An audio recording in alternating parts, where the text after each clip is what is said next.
नमस्कार जय जगन्नाथ ओंकार education channel को आपन को स्वागत। दर्शक बंधु आज आपण मान एक नुआ वीडियो आसिला 2024-27 शिक्षा वर्ष एकाडेमिक कैलेंडर एक्टिविटी चार्ट समस्त विद्यालय निमंते आसंत जानिबा से एक्टिविटी चार्ट संबंध में कौन लेटर रही।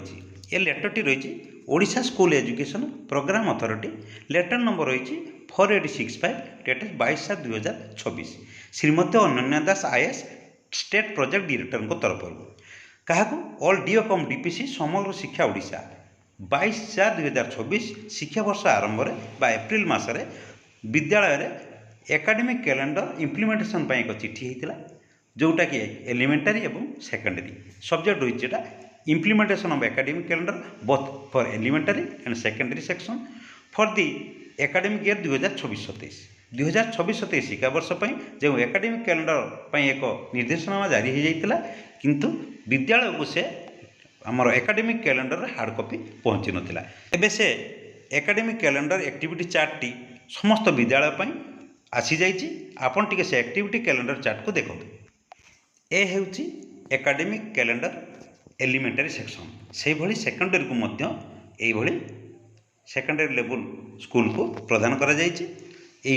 एक्टिविटी कैलेंडर चार्ट टी विद्यालय रे एक श्रेणीगृह किंबा बारंडार टांगिबे। समस्त छात्र छात्री शिक्षक शिक्षयित्री कैलेंडर अनुसार फॉलो करी विभिन्न कार्यक्रम करेंगे। आपन देखंतु कैलेंडर कौन कौन अच्छी वर्ष सारार जी कार्यक्रम हेबो सबू टाइम लाइन अनुसार हवापाई सब देइछि। ए भितरे केबे को करिकुलर एक्टिविटीज रही केबे ऑब्जर्वेशन हम केबे मीटिंग हम एसएमसी मीटिंग केबे हम हॉलिडे केबे हम समर वैकेशन केबे हम पूजा वैकेशन केबे हम संडे केबे पड़िबो ता संगे संगे एसेसमेंट रही आमर एसेसमेंट केबे हम आमर स्कूल वर्किंग आवर केते समस्त तथ्य एठी रही। डाहाण को रही मंथ वाइज वर्किंग डेज सब रही आउ विभिन्न हॉलिडे लिस्ट मध्य एटा रही। से कैलेंडर को देखी आपण माने मासिक जो डेट्र जे कार्यकलाप थी से अनुसार कार्य करेंगे। सरकार को चिठी को अपेक्षा करने आवश्यकता ना। प्रत्येक विद्यालय को यह कलरफुल एकाडेमिक कैलेंडर चार्ट गोटे दिज्व से चार्ट अनुसार शिक्षक शिक्षयित्री छात्र छात्री एक्टिविटी गुड़िक विद्यालय में करें। एबे आसंतु जानिबा सरकार तरफ विद्यालय मानू यही एकाडेमिक कैलेंडर एक्टिविटी चार्ट टी बांटिबार मुख्य उद्देश्य कौन। सरकार विद्यालय गुड़िक एकाडेमिक कैलेंडर एक्टिविटी चार्ट शिक्षा वर्ष कार्यसूची जगाइबा पछरे केतक गुरुत्वपूर्ण एवं सुदूर प्रसारी उद्देश्य रही है। यह केवल एक छुट्टी दिनर तालिका नुहे बरं समग्र शिक्षा वर्ष को सुचारू रूपे परिचालना करने एक दिग्दर्शन। एथिरे केतेक निर्दिष्ट उद्देश्य रही। एक शिक्षादान में समानता और श्रृंखला रक्षा करने राज्यर समस्त सरकारी विद्यालय रे जेमिति एका समय एवं समान ढंग से पाठ्यक्रम आगू को बढ़ी पारिबो ताहा एही चार्ट सुनिश्चित करे। यह द्वारा समस्त विद्यालय रे शिक्षादान स्तर समान रहे एवं कौन सी विद्यालय पाठ्यक्रम रे पछुआ रुहंती नहीं। 2 नंबर कारण कौन समय भित्तिक पाठ्यक्रम शेष सिलेबस कंप्लीशन। यही चार्ट रे प्रति मास किंबा प्रति त्रैमासिक केते पाठ पढ़ा जीवो यार एक ब्लूप्रिंट थाए।